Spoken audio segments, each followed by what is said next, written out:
mentes serão renovadas para pensarmos assim.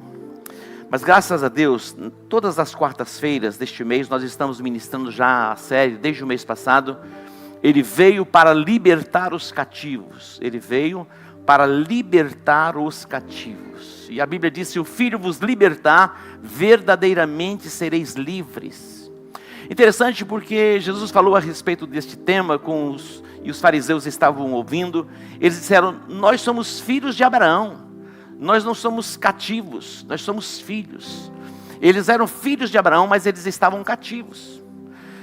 E alguém pode pensar assim: será que alguém pode ser filho de Deus e ainda estar como que aprisionado? Você pode se tornar uma pessoa livre, mas você não desfrutar de liberdade, mesmo estando livre.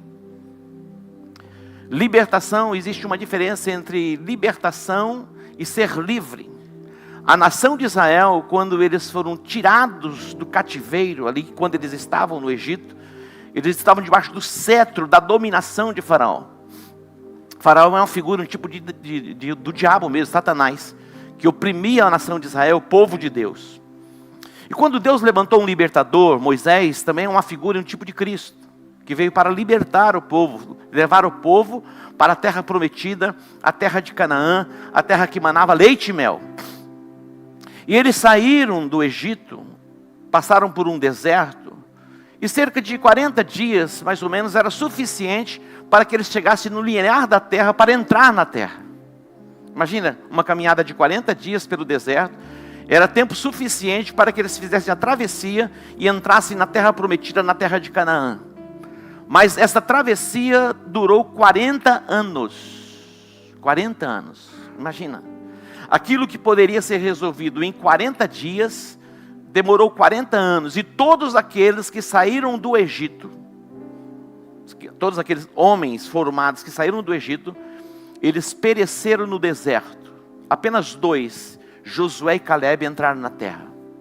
Porque sobre eles tinha um outro espírito, uma forma diferente de ver.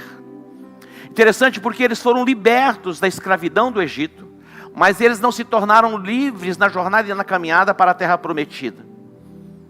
Interessante porque eles não queriam nada, absolutamente nada com Faraó. Eles abominavam Faraó. Mas eles gostavam daquilo que eles comiam no Egito.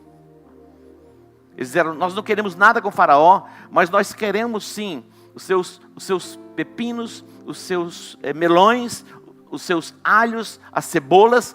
Eu fico imaginando e pensando a respeito disso. Então eles se tornaram libertos, mas não se tornaram livres. Na nossa caminhada de fé cristã e o encontro que tivemos com Jesus, e a Bíblia diz que Ele veio para libertar os cativos, é possível que na nossa experiência algumas coisas foram rompidas, mas também é possível que na nossa jornada e na nossa caminhada, ainda em algumas áreas da nossa vida, nós não estamos como que livres.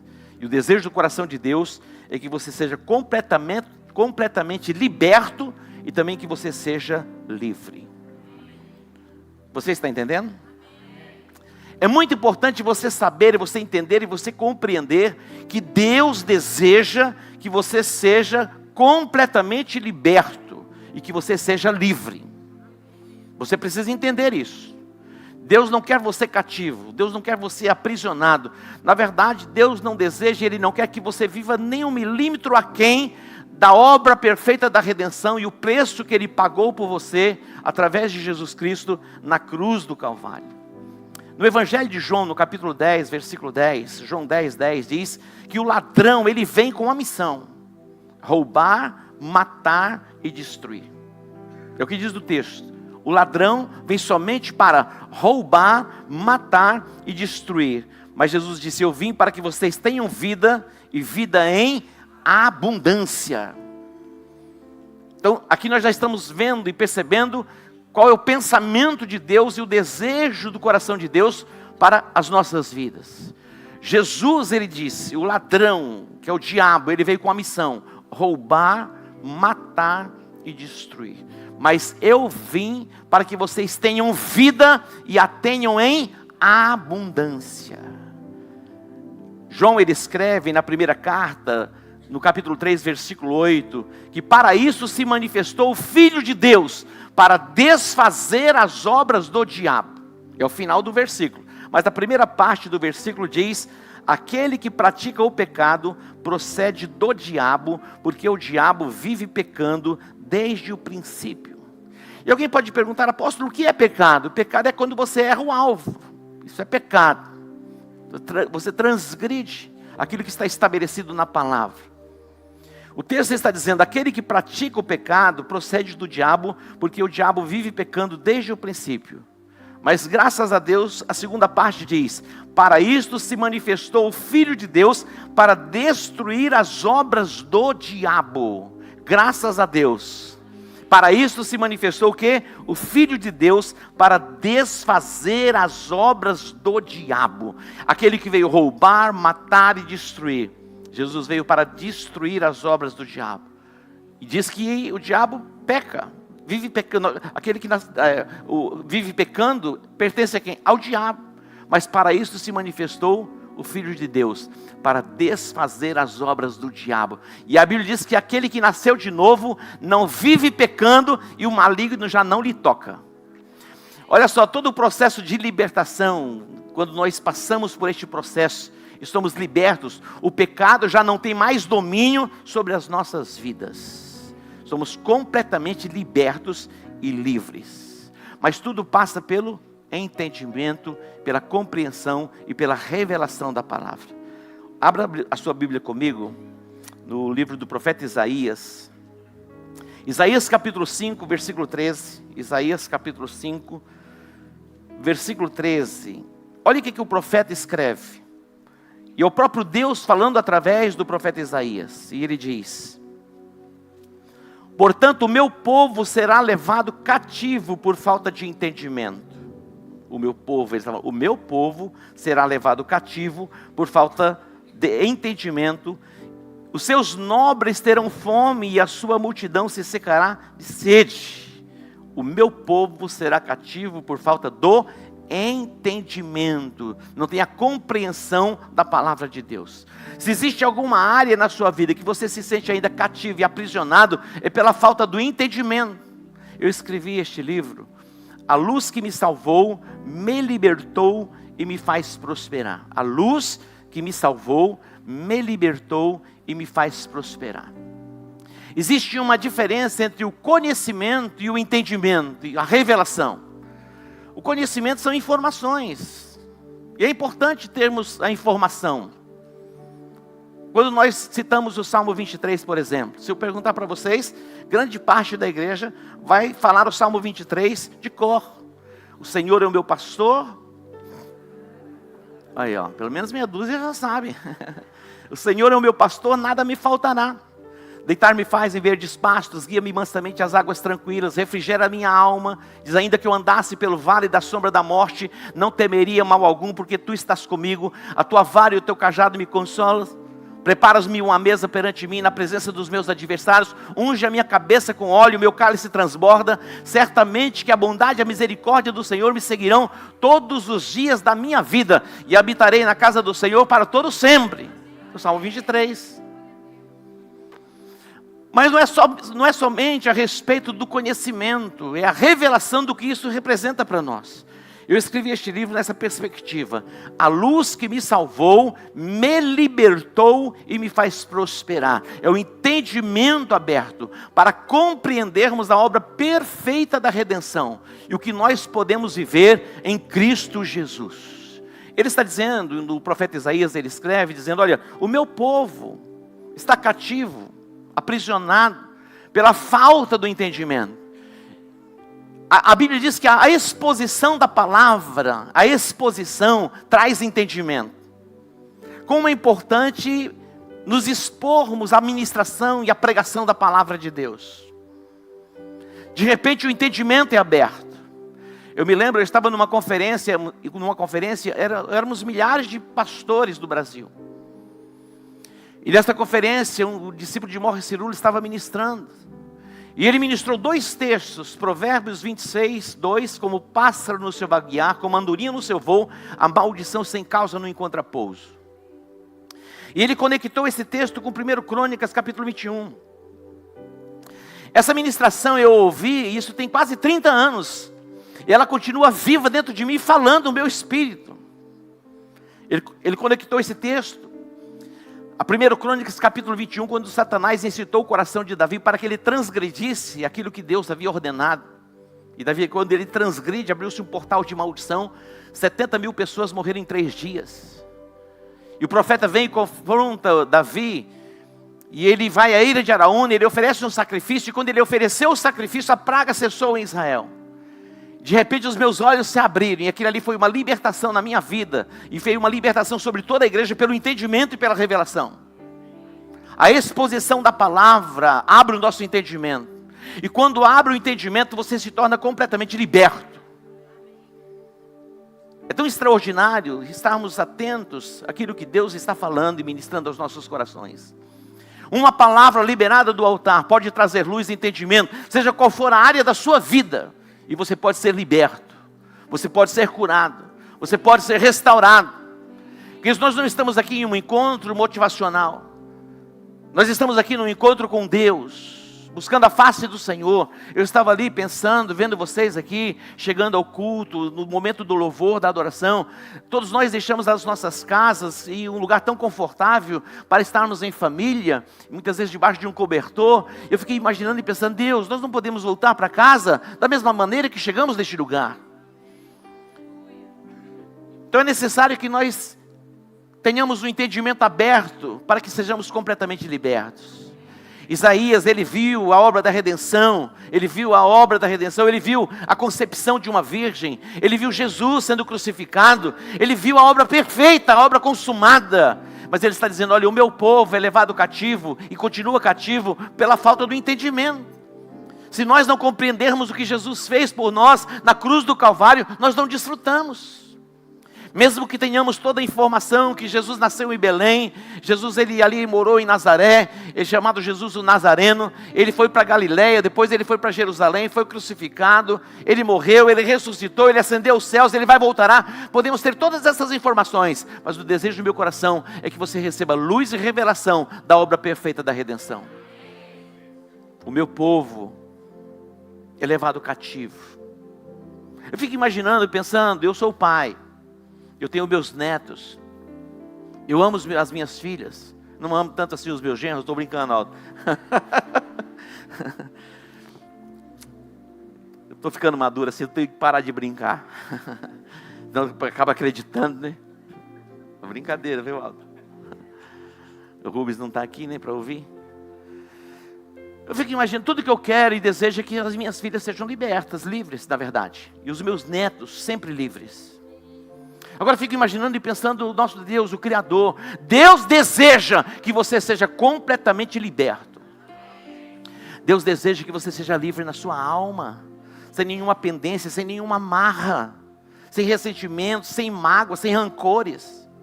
Imagina, é Deus. Mas Ele está dizendo, o meu povo é levado cativo por falta do entendimento. E Ele diz, no livro de Oséias, capítulo 4, versículo 6, a parte A, o meu povo está sendo destruído, porque lhe falta o conhecimento. A minha oração é que venha o conhecimento, e no conhecimento venha a revelação, venha o entendimento, e que todos nós sejamos completamente libertos. O entendimento aberto é uma chave poderosa para que sejamos livres. O entendimento. Observe comigo o livro do profeta Daniel, capítulo 9. Daniel, capítulo 9. Os versos 1 e 2 diz assim: no primeiro ano de Dario, ou de Dário, filho de Assuero, da linhagem dos Medos, o qual foi constituído rei sobre o reino dos caldeus. Olha só, Dario era um rei, que foi constituído sobre o reino dos caldeus. E no primeiro ano do seu reinado, na verdade, Daniel foi levado ao cativeiro da Babilônia. Daniel era um príncipe de Jerusalém. Ele fazia como que parte da elite dos intelectuais, ainda muito jovem. Ele se destacava, dentre tantas pessoas e tantos jovens, ele se destaca. Ele vai ser levado ao cativeiro, ele vai para o palácio, porque ele se destacava no conhecimento. Tinha algumas habilidades. E a Bíblia diz que ele estava ali, e ele serviu a muitos reinos. Ele não serve apenas Dario, mas ele serviu outros reinos, outros reis. E quando ele estava ali no cativeiro da Babilônia, diz no versículo 2, no primeiro ano do seu reinado, atente para isso, eu, Daniel, entendi. Atente para essa expressão. No primeiro ano do seu reinado, eu, Daniel, entendi pelos livros que o número de anos de que falara o Senhor ao profeta Jeremias, que haviam de durar as assolações de Jerusalém, era de 70 anos. Atente para isso. Onde ele estava? No cativeiro da Babilônia. E de repente, quando ele está lendo o livro do profeta Jeremias, ele lê o texto em que Jeremias escreve a respeito do cativeiro e das assolações que haveriam de transcorrer sobre Jerusalém. E ele faz as contas e diz, mas o tempo do cativeiro já passou e nós continuamos cativos. E ele faz as contas, já passaram mais de 70 anos. Ele diz, eu entendi. De repente você pode entender. E quando você entende, você se torna livre. É algo sobrenatural. Lógico que ele vai ter todo um processo de consagração, de jejum e de oração. E ele começa uma entrega diante de Deus, se coloca diante de Deus com jejuns e oração, dizendo, olha, mas ele tinha um entendimento. Que o tempo do cativeiro, do qual falou o profeta Jeremias, já havia passado. Presta atenção, há 2000 anos, Jesus fez algo por toda a humanidade, mas a maioria da humanidade não entende, não compreende, não conhece a obra perfeita da redenção. E mesmo nós que conhecemos e tivemos um encontro com Jesus, ainda não entendemos tudo. O ponto de partida para que você se torne uma pessoa completamente liberta e livre é o entendimento. Você não desfruta daquilo que você não entende, daquilo que você não compreende. Não tem como você chegar e apertar um botãozinho e dizer, a partir de agora eu estou entendendo. Eu sei que é uma obra do Espírito Santo, vem através da exposição da palavra, mas também pode vir no momento em que você está a sós, lá no seu quarto, lá no lugar mais íntimo, no momento de oração, ou mesmo em uma madrugada, de repente chega a luz, chega o entendimento, e naquele momento você se torna uma pessoa completamente liberta. Completamente liberta. O apóstolo Pedro, ele caminhou com Jesus por 3 anos e meio. Imagina você ser ensinado por Jesus, discipulado por Jesus, um discipulado intenso. E Jesus fala a respeito da morte, também fala a respeito da ressurreição. Quando Jesus ele morreu, e ele ressuscitou, mesmo tendo ressuscitado, aquelas mulheres vêm a eles e dizem, olha, nós somos lá, tivemos um encontro com ele, ele ressuscitou. Os apóstolos de Jesus achavam que aquelas mulheres estavam delirando. Mas Jesus já tinha falado com eles a respeito da morte e da ressurreição. Jesus já havia ressuscitado. As mulheres, Maria, Madalena e Maria e outras mulheres, tiveram um encontro com Jesus no jardim. Ele se revela a elas. E elas vão até onde os discípulos estavam. E elas dizem assim, olha, nós fomos lá, o sepulcro está vazio. E ele apareceu a nós, ele ressuscitou. Eles disseram, não é possível. É inacreditável. Vocês estão como que delirando. E Pedro ele corre ao sepulcro, chega lá e ele vai confirmar que ele não estava lá. Mas ele vai para onde? Ele vai para Galileia. Ele falou, vou pescar, desistido. E Jesus vai para Galileia e lá ele se revela aos discípulos. Depois tem mais uma jornada de cerca de 40 dias, dando instruções e orientações, e Jesus então ascende aos céus. O Espírito Santo é derramado, a igreja começa de uma forma poderosa. Pedro, ele se coloca diante de uma cidade e prega o evangelho. 3.000 almas foram alcançadas. A sombra de Pedro projetada sobre os enfermos curava. Na porta do templo havia um paralítico há 38 anos, pedindo esmola. Ele diz, nós não temos prata, nós não temos ouro, mas o que temos te damos em nome de Jesus Cristo Nazareno, levanta e anda. Olha a autoridade que Pedro tinha. Mas atente. Apenas no capítulo 10 de Atos, 10 anos depois de Pentecostes, ele vai ter uma visão. Ele vê um lençol que desce com os animais e ouviu uma voz que dizia, mata e come. Ele diz, eu nunca coloquei na minha boca coisa comum ou imunda. Ele era um judeu, tinha tido uma experiência com Jesus, fez parte do início da igreja. Mas ele estava limitado no entendimento que a salvação era apenas para os judeus. Por 3 vezes ele teve a mesma visão, e o próprio Deus falando com ele. Depois ele vai à casa de Cornélio, que era um centurião romano. Ele chega dizendo: olha, vocês sabem que não é lícito um judeu entrar na casa de um gentil, mas eu vim por causa de uma visão.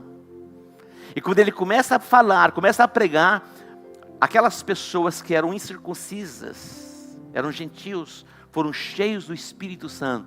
E ele diz: agora eu entendi que Deus não faz acepção de pessoas.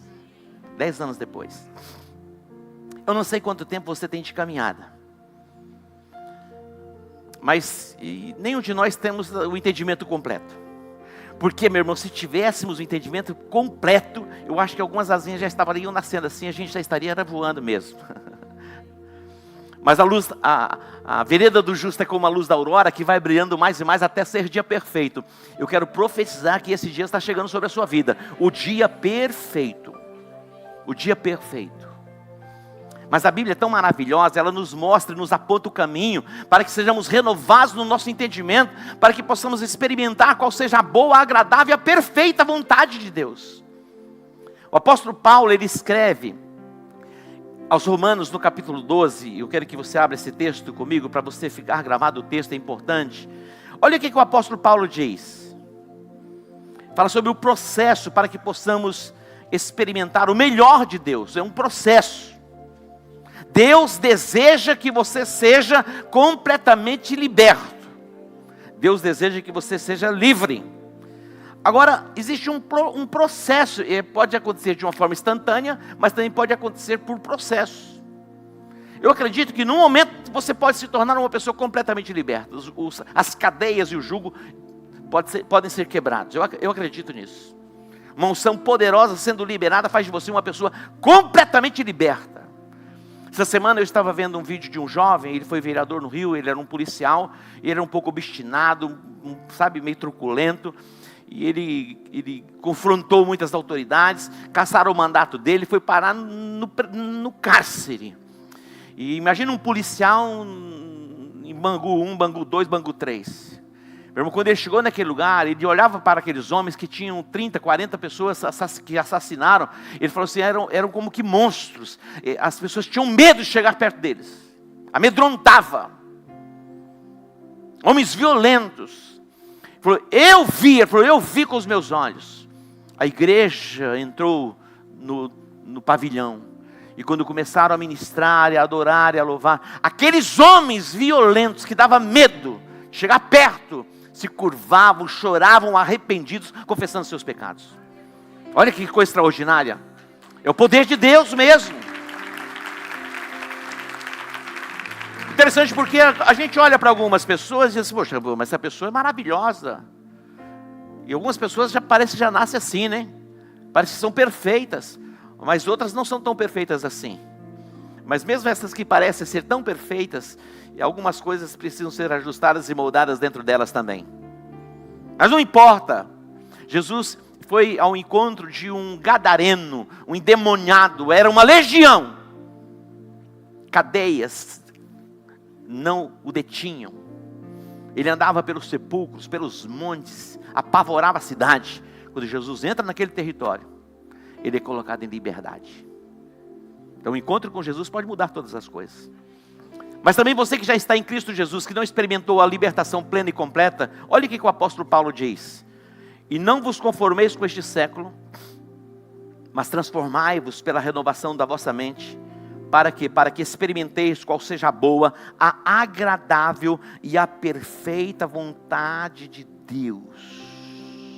Uma mente renovada pela palavra de Deus experimenta a perfeita vontade de Deus. Uma mente renovada pela palavra de Deus experimenta o quê? Não apenas a boa ou a agradável, mas a perfeita vontade de Deus. É muito importante. É importante, na verdade. É importante. É muito mais do que importante. É muito importante que você saiba, que você compreenda, que você entenda o que Deus pensa. O que Deus pensa a respeito da sua saúde. O que Deus pensa a respeito da sua cura? O que Deus pensa a respeito da sua libertação? O que Deus pensa a respeito da sua provisão? O que Deus pensa a respeito do perdão? É importante que você saiba o que a Bíblia diz. O que a Bíblia diz a respeito do perdão? Observe comigo. Jeremias capítulo 29 fala a respeito daquilo que Deus pensa. Depois eu chego um pouquinho mais abaixo a respeito do perdão. Jeremias 29. Olha o que Deus está dizendo. Sou eu que sei quais pensamentos tenho a vosso respeito. Olha o que Deus está dizendo. Eu é que sei que pensamentos tenho a vosso respeito. E ele diz, pensamentos de paz e não de mal, para vos dar o fim que desejais. Preste atenção. Você vai entrar na batalha, na guerra, por uma resposta, sabendo o que Deus pensa. Imagina. Você vai entrar na guerra, na batalha, seja qual área for da sua vida, sabendo o que Deus pensa. É muito importante que você saiba o que Deus pensa. Isso vai fazer toda a diferença, porque você já vai para a guerra sabendo o que Deus pensa. E a Bíblia diz, se Deus é por nós, quem será contra nós? Como isso é importante, você ir para a guerra, para a batalha, sabendo o que Deus pensa. Se você está cativo e aprisionado no pecado, precisando de uma libertação, quebrando esse jugo, vamos saber o que Deus pensa. João, ele escreve, filhinhos, eu vos escrevo para que não pequeis, mas se porventura pecardes, vocês têm um advogado diante do Pai, a saber, Cristo. E ele diz assim, versículo 9, 1 João 1,9. Se confessarmos os nossos pecados, Ele é fiel e justo para nos perdoar os pecados e nos purificar de toda a injustiça. Olha só. Ele escreve, filhinhos, eu vos escrevo para que não pequeis, porque o pecado traz uma consequência. A Bíblia diz que o pecado gera morte. Morte é o que? Separação. Somos separados de Deus. Mas ele escreve, filhinhos, eu vos escrevo para que não pequeis, não pequem. Mas se porventura o pecado na nossa vida é um acidente. É um acidente. Oh, não, estou com hora marcada, mas sexta-feira, no happy hour, não. Está amarrado, está quebrado, está cancelado no nome de Jesus. Posso estava só esperando terminar o culto, tá? Não tem mais pecado. Você está livre do pecado. Interessante, quando nós olhamos para Davi, Davi foi o homem segundo o coração de Deus. Mas Davi, ele pecou, ele abriu um portal de desgraça, de tragédia sobre a sua própria casa. O pecado traz consequências terríveis na vida de uma pessoa, no contexto de uma casa, de uma família. Você não pode imaginar, dimensionar com a mente natural. Davi, ele transgrediu aquilo que Deus ordenou, ele abriu um portal de maldição, alcançou a sua descendência. Quando Davi teve um relacionamento extraconjugal com Betseba, esposa de Urias, ele adulterou com ela, ela ficou grávida. Ele trama a morte de Urias. Abriu-se um portal de maldição, que um dos filhos de Davi, ele estuprou a própria irmã, Aminon. Ele desejou ardentemente ter um relacionamento sexual com a irmã Tamar. Ele a abusou. Abriu-se um portal de uma tragédia, que Absalão, um dos filhos de Davi, ele diz, eu vou matar Aminon. Não vale a pena pecar. Mas nós pecamos. Mas não vale a pena pecar. Mas se pecarmos, nós temos um advogado. Para quebrar as regências que vêm para reivindicar. Queridos, o pecado, ele abre um portal que atrai a maldição para um lar, para uma família, e consequências que vai alcançando as gerações. Isso pode ser quebrado em Cristo Jesus, pelo entendimento e pela revelação. Interessante, olha o que Davi escreve a respeito deste pecado que ele comete. Salmo 32, já estamos indo para o encerramento. Salmo de número 32.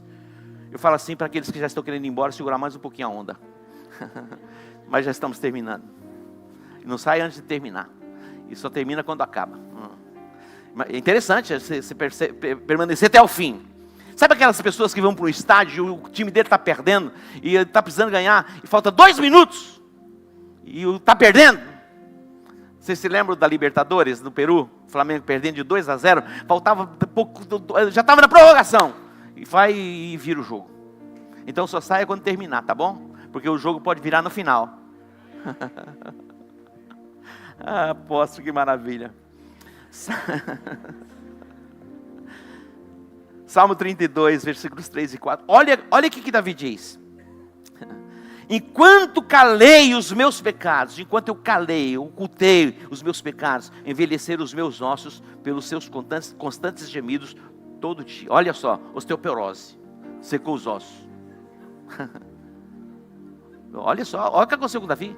Enquanto eu encobri os meus pecados, os meus ossos secaram, porque a tua mão pesava sobre mim.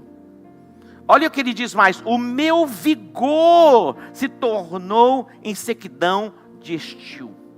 Perdeu o vigor, perdeu o brilho, perdeu a vida.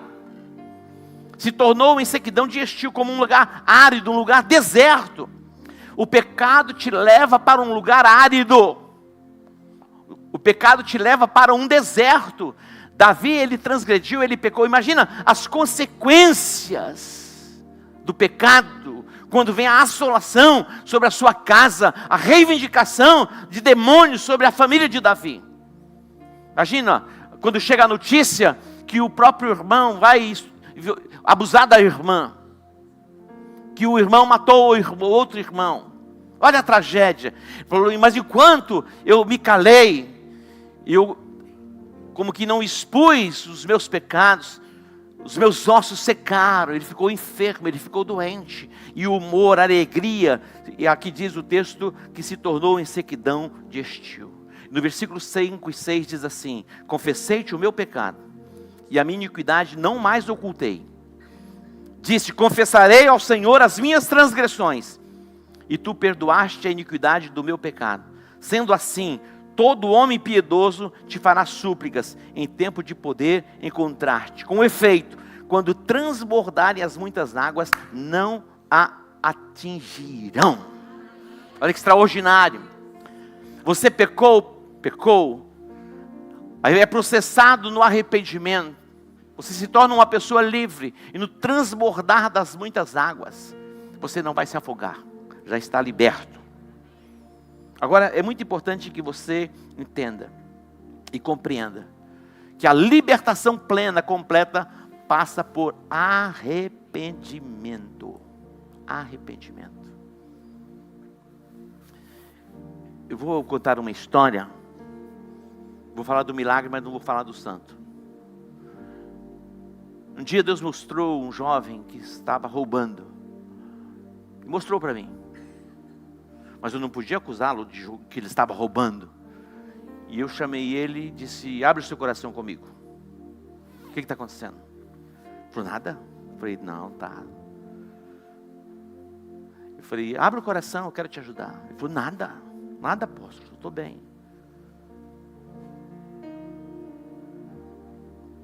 Eu dispensei ele. Não disse o que Deus tinha falado comigo, eu não falei para ele. Porque senão eu poderia me processar dizendo: está me acusando. Passou um ano, ele foi para um encontro de libertação, lá no CETOC. Aí a palavra foi liberada, meu irmão. Ele foi processado em arrependimento, que ele abre o coração, o pastor Clodoilson, e diz: olha, aconteceu assim, assim, assim, assim. E um dia o apóstolo me chamou assim, assim, assim, assim. E eu não abri meu coração. E ele disse: eu estava roubando. Daí ele veio falar comigo. Eu falei: mas quanto você roubou? Ele falou: perdi as contas. Eu falei: você está arrependido? Ele falou: estou arrependido. Eu falei: então está perdoado, vai, não peques mais. Mas dependendo da função não tem mais como desenvolver. Mas ele encontrou a libertação. E foi liberto. Hoje é um empresário. Porque ele se arrependeu e confessou. Não é fácil confessar pecado. Não é tão difícil pecar. Mas confessar. Meu irmão, pecar não é tão difícil assim. Tem as suas consequências, mas confessar. Observe o que diz Provérbios 28:13. Já vamos fechar. O que encobre as suas transgressões jamais prosperará, mas o que as confessa e deixa alcançará misericórdia. Olha o que está dizendo. O que encobre as suas transgressões jamais prosperará. Como é importante nós abrirmos o nosso coração. Nós temos os nossos pastores, eles são maduros, as nossas pastoras. E muitas vezes é preciso mesmo você chegar e falar, olha, eu preciso me abrir, eu preciso conversar com alguém. Porque quando você abre, os vínculos de reivindicações de Satanás estão quebrados. E você se torna uma pessoa liberta. Eu contei uma experiência de um pastor, e ele estava testemunhando, já ele tem uma certa idade, que ele foi visitar uma família. E a família estava reunida para celebrar o aniversário da matriarca, uma senhora, uma idosa, já viúva há muitos anos. E eles estavam ali para celebrar o aniversário desta matriarca, todos os filhos, os netos. De repente ela falou, eu gostaria de ter um tempo a sós com o pastor. Então os filhos saíram, ela ficou só com o pastor. Ela falou, olha, eu preciso abrir o meu coração. Eu carreguei um peso na minha alma por toda a minha vida. Eu traí o meu esposo ainda na juventude. E eu nunca contei isso para ninguém. Isso tem me sufocado por todos os anos da minha vida. Eu já não suporto mais, já numa idade avançada. Então ele orou com ela e ela abriu o coração. De repente ela se tornou uma mulher livre. Livre. Aquele que encobre as transgressões jamais prosperará. É o que o texto está dizendo.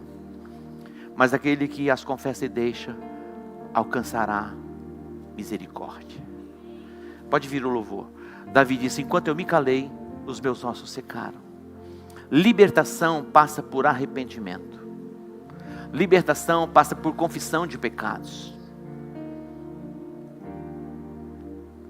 Você vai ter alguém que você vai poder abrir o seu coração, se preciso for. Apóstolo, mas se eu confessar para Deus, Ele não perdoa? Lógico que Ele perdoa, já está perdoado. Se você se arrepender, é processado, porque existe uma diferença entre remorso e arrependimento. Judas, ele sentiu um remorso, ele chorou amargamente, mas ele vai sem forca, ele não se arrependeu. Não importa. Pedro, ele traiu Jesus, o Pedro negou Jesus, ele disse que não conhecia Jesus. Mas ele depois tem um encontro com Jesus e ele é restituído. E agora, mesmo sendo confrontado, ele não vai negar a sua fé. Pedro negou Jesus, negou que conhecia Jesus para uma criada. Imagina, sendo discípulo de Jesus. E Jesus lá na Galileia, depois que ele ressuscitou, foi lá para a Galileia. E Pedro havia voltado a pescar. E Jesus está na praia, já ressuscitado, e ali assando os peixes. E ele diz assim, filhos, vocês têm alguma coisa para comer?